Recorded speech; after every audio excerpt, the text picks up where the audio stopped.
Thank you. Thank you very much. I'm glad you didn't talk about some of the other tweets. That's very kind. And uh, Chairman Zhang Piang and Vice Chairman Tang Xihua, thank you so much for the invitation to be here. It's always an honor. I've had a friendship with China since 1992, and it's one of those friendships that I value. So it's a great pleasure and a privilege to have been invited to speak. A lot of things have been said, perhaps everything has been said, so I'll try not to repeat. I thought I would pick several items as recommendations, as things that both sides should be thinking about. I had picked 5 items, but 5 is not a good number. So I stretched it to 6. A number of good fortune, good luck, and hopefully good for business. The first thing I would like to emphasize is that the last 4 years are not the norm. The last 4 years have been an exception. And the last 4 years should not be taken as a road to the future. And I'm talking about strategy, and I'm talking about tactics. Those are not the strategies and tactics that I grew up with, and I do not believe that those are strategy and tactics that describe the future of the United States and China relations. I don't believe that China is a strategic rival. And we will see what the Biden administration does in its first national security strategy. But I think that was a phrase that was very criticized here in the U.S. When you call someone an enemy, they become your enemy.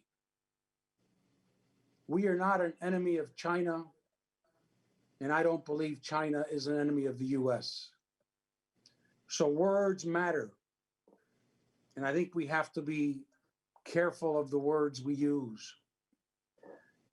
Many in the U.S. thought that decoupling from China was actually a viable strategy. And I remember having many discussions in Beijing where we agreed that it's almost an impossible strategy. You cannot decouple the 2 largest economies in the world, 2 economies that rely so much on each other, and 2 economies that have done so much for the world at large. We have never, until recently, talked about a strategy of containing China. In fact, I will say during the Bush administration, we always talked about welcoming the rise of China, that the rise of China was good for the world. I remember in the private sector, we used to say, when the market grows, everyone benefits. And China has made the global economy grow. And that should be welcomed. And I hope that we return to an attitude that is reminiscent of President Bush's attitude and point of view regarding U.S. relations with China. Number 2, we must do everything possible to not create a new technological Cold War. In the same fashion as we've said that the two economies cannot be decoupled,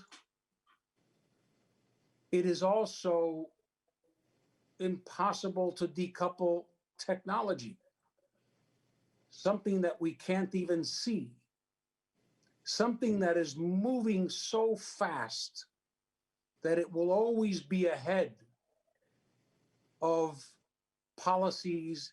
It will always be ahead of government's abilities to stop it, change it, modify it. A technology decoupling would make China an island. It would isolate China, but it would also isolate the U.S., and it would also make the U.S. an island. That is not good for anyone. Our approaches are different. We know that China is putting a lot of investment into technology. And there has been talk of technology supremacy. And everyone has the right to have a big goal, a big target. I know that we in the U.S. would aspire to continuing to have great innovation and technology supremacy. But that doesn't mean that it's supremacy at the expense of China. And I hope that China's goal is not at the expense of the U.S. 8 of the largest technology companies in the world are American. I can't imagine any country living without those companies, living without those products, living without those technologies. If there is something that was done to motivate China to think that the only way forward was a decoupling of technology, then I think we both need to work together to avoid a new technological Cold War. Even during the Cold War, where there was a nuclear race, there were treaties, there were agreements, there were ways to be able to coexist and manage. And I believe that we can reach that stage of managing our progress without it being against one side or the other. The third point I would make is our relationship should not be transactional. We have come to a point where our trade agreements are simply an agreement to transact. That China and the U.S., I believe, are more important, are bigger than just a transactional relationship. We can contribute more to China. China can contribute more to the U.S. if our relationship is strategic. And we should aspire to that in everything we do, and in our relationship, and in the way we see each other. Strategic in the sense that we cannot grow, achieve our goals, do for our people what we want to do without China.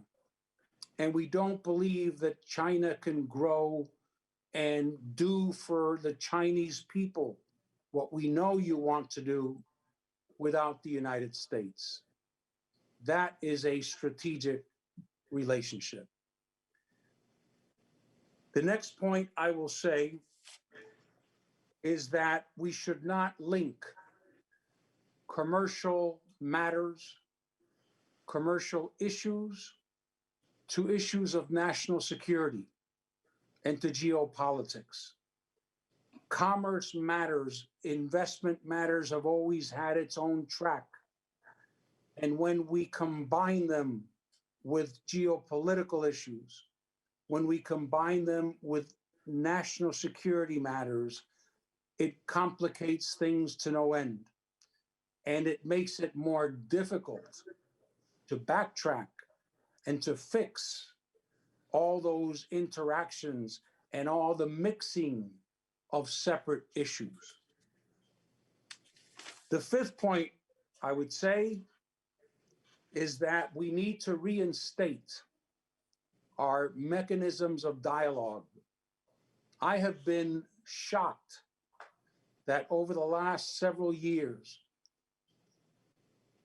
mechanisms, forums, meetings that we normally would have, the JCCT, the SNED, we would get together and argue, not always agree, but we were discussing. We were having a dialogue. We disagreed, but we were respectful. And we tried to understand each other. We have to get back to that. We cannot communicate by a press release or by a tweet. It's too important. It's too complicated. It's not as simplistic. We need to get back to the table. And we have lost so much in our friendship, in our understanding, because we have not been at the table. And I would suggest, Mr. Chairman, Mr. Vice Chairman, colleagues, that one of the first things that we start discussing is how to backtrack, de-escalate the tariffs. Maybe we need to negotiate one tariff at a time. And maybe we need to agree to something in order to pull back. But we have to start pulling back. We cannot continue, or we cannot restore our friendship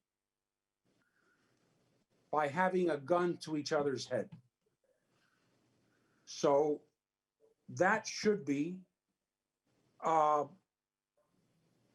number one in our joint agendas. I am going to take the liberty to paraphrase the great Zhou Enlai. And I will not say what he said, which is, we fight while we speak. But I do believe that we can compete fairly while we speak. We need to do both. And right now, we have not been speaking. There are too many friends of China and too many friends in China, in the US, who have invested decades of their lives to improve this relationship. There's too much at stake. If China and the US continue to move down a path of antagonism, it will hurt the US, it will hurt China, it will hurt our people, and it will hurt the world. The pandemic is a terrible global situation. I believe that people around the world are waiting for that period of time that we call the post-pandemic period, when, like Prime Minister Prodi, I can finally leave my house. At that moment, consumers, companies are waiting, are just waiting to put in place the money that is circulating. We have had a lot of stimulus programs. We have a lot of increase in money supplies. So has China. That money has not been put into the economies. That money has not achieved velocity. But the moment we get to the COVID, a post-pandemic period, I believe that we have the opportunity to see a golden era of growth and of prosperity. But that golden era can't happen without a solid, trusting relationship between China and the US. And Mr. Chairman, I'm proud to be able to contribute to that relationship. Thank you very much.